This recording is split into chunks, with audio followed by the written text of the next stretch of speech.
One thing we're talking about right now is our challengers, champions, and legends. And why did we decide to go with challengers, champions, and legends? Let's go with challengers. What was challengers about? The challengers is a great thing because there are a lot of players out there who've just been lost in the system over time, and as well as brand new players coming up in the game.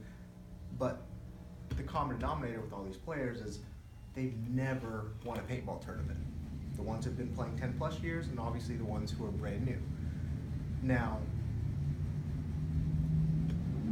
tournaments, for the most part, it's a good system, but it has its faults to where there's those players where teams can bring in ringers, or they take a little bit of time off, and then now they're able to play this division again, and they have tons and tons of wins. And when you look over time, it's a lot of the same people winning a lot. There's also a case of the players that rank up and then they can't even play where they probably should be playing. Right, yeah. And there's just the holes in the system. It's a good system, but like every system, it has its faults. So what we're trying to do is kind of help these individual cases out with these players, and specifically the Challengers Division.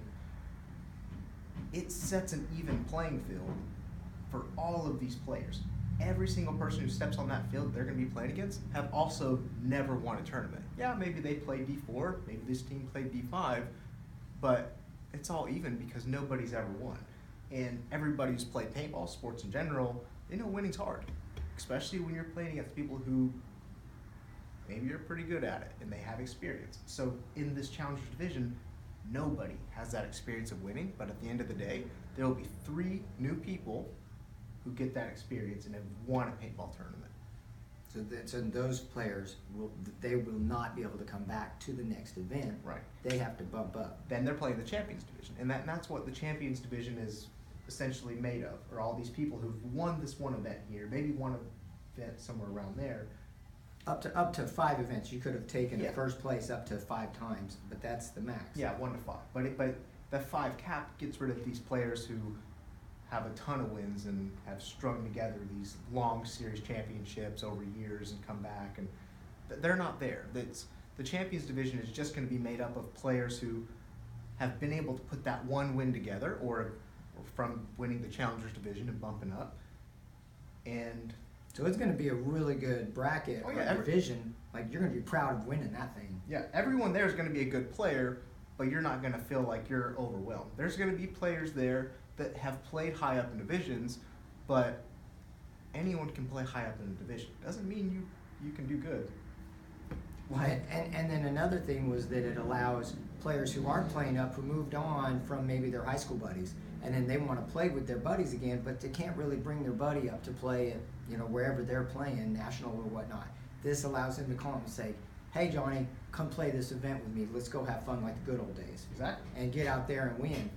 Because it's 3 men, not 5 men. So and the divisions it is capped. It says any division, meaning divisionals. So if you're ranked pro or semi-pro, you're not a divisional player. So think of it like the 2-man divisions that the NXL did, where it was essentially amateur, and it was D2 and below. It's all the divisions. So if you have a division in your APPA ranking, you're eligible as long as you don't have those wins. Semi-pro or pro goes that's into, not a division. And then that goes into, we thought about you guys too, are legends, because once you've got over 5 wins, you've done something that not a lot of people are able to do. Right, your game's on a whole nother level. Yeah, you truly have a legendary type of a status.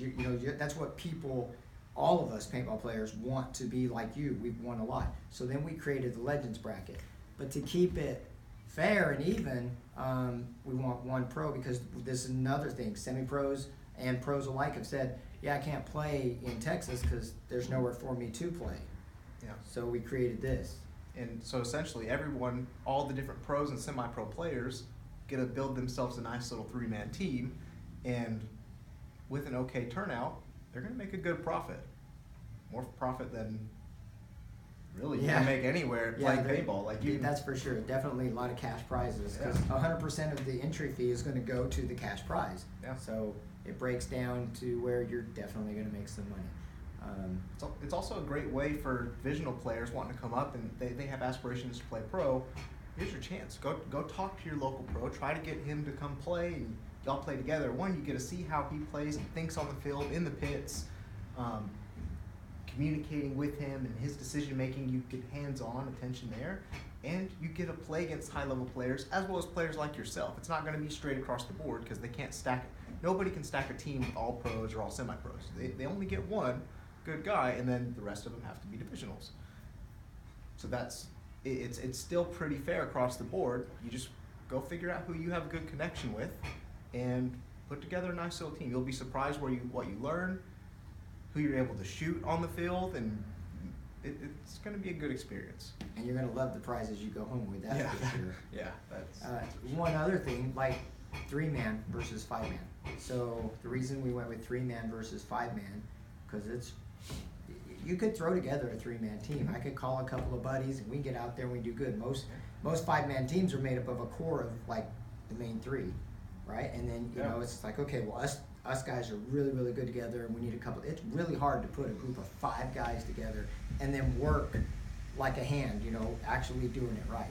And life is, life gets in the way of a lot of stuff. So having to keep 5 players dedicated the entire time, the best way to build a nice 5-man team is to build yourself a nice 3-man team. And that's your core. Yeah. And you build off of that. But no matter what, your core is strong. Then you add in these other players, and then you get one that sticks. And now you got 4 solid guys, and you kind of build out from there. But that kind of goes back to every team. You can look at all the pro rosters. Any team that's come up from the divisionals and up, there's always that core 3 that have kind of stuck with it the whole time. And that's what you're able to do here. And even if you're not trying to build something big, you're able to put a team together relatively easy. Even if they're not players on your own team, you can go to your buddy team at your local field and say with the Paintball Fit team, say you can grab one player from Shockwave wants to play, but a couple of his players are traveling, whatever, so then he contacts someone on Greed and they're like, well, hey, I'm in the same situation. Let's pair up and find another guy.